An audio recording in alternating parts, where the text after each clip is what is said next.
Bible ఏం చెబుతుంది అంటే దేవుడు మన నిర్మాణం చేశాడు గనుక మనం ఎవరి కోసం బ్రతకాలి? ఆయన కోసం బ్రతకాలి.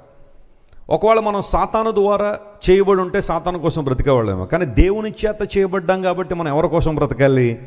దేవుని కోసం బ్రతకాలి, ఆయన కోసం జీవించాలనేది బైబిల్ సెలవిస్తున్న మాట. లేఖనాల్లో చక్కని మాట ఉంటుంది, దేవుడు మన హృదయాన్ని నిర్మించాడట.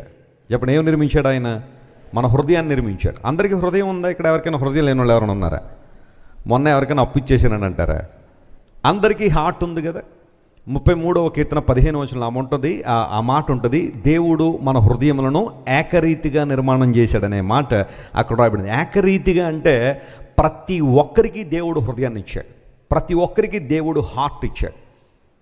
గుండె, తెలుగులో హార్ట్ అనే పదాన్ని 2 మాటలతో మనం ట్రాన్స్లేట్ చేయొచ్చు. ఒకటి గుండె, భౌతిక సంబంధమైన గుండె, రక్త ప్రసరణకు ఉపయోగపడే గుండె మనలో ఉంది. At the same time heart అనే పదానికి మరొక ట్రాన్స్లేషన్ ఏంటంటే హృదయము.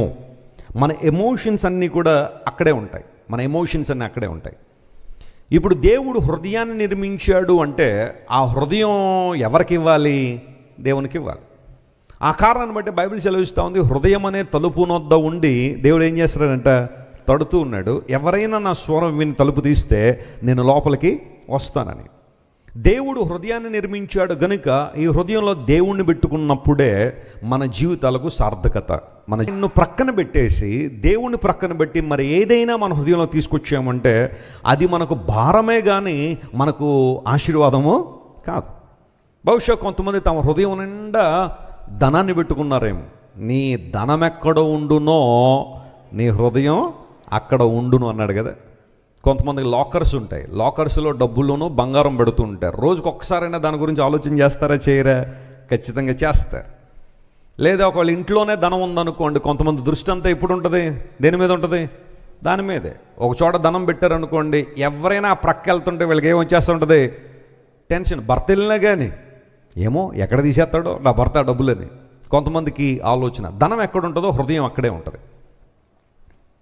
కొంతమంది హృదయాన్ని ధనంతో నింపుకుంటారు, మరికొంతమంది హృదయాన్ని లోక సంబంధమైన విషయాలతో, లోక సంబంధమైన అనుభవాలతో నింపుకుంటూ ఉంటారు. మరికొంతమంది హృదయాన్ని కొంతమంది వ్యక్తులతో నింపుకునే వాళ్ళు ఉంటారేమో. తరచుగా చెబుతూ ఉంటాను, ఎప్పుడైనా హాస్పిటల్కి వెళ్ళినప్పుడు ఒక స్కానింగ్ కానీ లేకపోతే ఒక ఈసీజీ కానీ ఇలాంటివి ఏమైనా తీస్తే ఈసారి వాటితో పాటుగా లోపల ఎవరెవరు ఉన్నారో లిస్ట్ వచ్చేసింది అనుకోండి, చచ్చిపోవడానికైనా సిద్ధమే కానీ అది తీయించుకోవడానికి మాత్రం ఏం చేయరు కొంతమంది, ఇష్టపడరు. ఎందుకోసం అంటే ఏమోనండి ఎవరెవరి పేర్లు బయటకు వచ్చేస్తాయో. మన హృదయాల్లో ఎవరికి చోటిస్తున్నాను?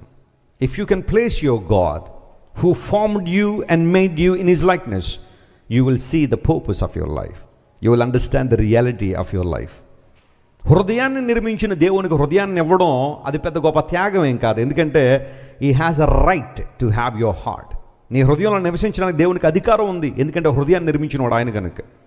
ఆయన బలవంతంగా ప్రతి హృదయంలోకి వచ్చేయగలడు, కానీ ఆయన రాడు. ఎందుకంటే నా దేవుడు రాజు. హల్లెలూయా. ఆయన గౌరవప్రదమైన దేవుడు. ఆయన బలవంతంగా వచ్చేసేవాడు కాదు. నేను నిర్మాణం చేశాను కాబట్టి నువ్వు అవునన్నా కాదన్న హృదయంలోకి వచ్చేస్తానని దేవుడు అనేవాడు కాదు. తలుపు నద్దుండి తట్టుచున్నానని అర్థం తెలుసా? If you give consent to him, if you can agree to invite Jesus into your heart, then he will come. చాలామందిలో ఈ ప్రశ్న ఉంటుంది, వెస్లీ గారు మనకెందుకండి ఈ పాటలు?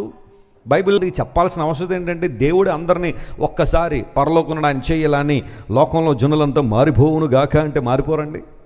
మనకెందుకండి ఇంత ప్రయాస? మీకెందుకంటే రోజు ఆ ప్రాంతం ఈ ప్రాంతం తిరిగి ఈ ప్రయాణం, ఇంత దేవుని వాక్యాన్ని చెప్పాల్సిన పరిస్థితి? మేమందరం ఏమో మేము సంపాదించిన ధనాన్ని ఎంతో కొంత దేవుని సేవకు ఎందుకు ఇవ్వాల్సిన పరిస్థితి ఉంది? దేవుడే కనుక పైనుండి ప్రజలారా మారిపో. If you can show your consent to have Jesus in your heart, he can come and dwell in your heart. ఆయన వస్తారు, నీ హృదయంలో నివసిస్తారు. హృదయాన్ని నిర్మించిన దేవునికి హృదయాన్ని ఇవ్వడం పెద్ద త్యాగం కాదు. అది మన యొక్క, ఒక మాటలో చెప్పాలంటే మనం చేయాల్సిన పని, దేవునికి మన హృదయాన్ని ఇవ్వడం. ఒకవేళ ఎంతవరకు నీ హృదయాన్ని వారికి వీరికి ఇచ్చి నష్టపోయావేమో, ఈరోజు యేసయ్యకి ఇచ్చే ఆ హృదయాన్ని ప్రభు నేను రూల్ చేస్తాడు. ఆయన సరైన విధానాన్ని నడిపిస్తాడు.